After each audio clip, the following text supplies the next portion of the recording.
frequent zone 2 running off the bike is such a key part of the program that we think a lot of people are still undervaluing.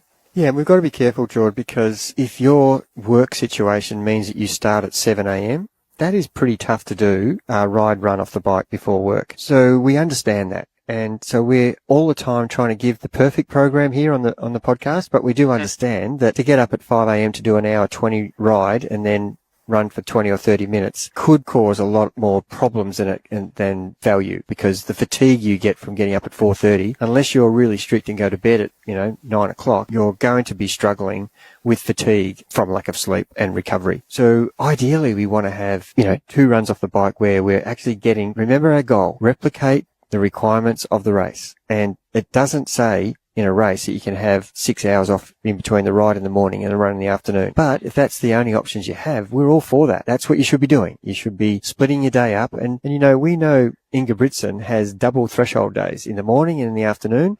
And most of the time he's running twice a day. We know that it's got incredible value, but, he's not doing a triathlon. He's doing a running event.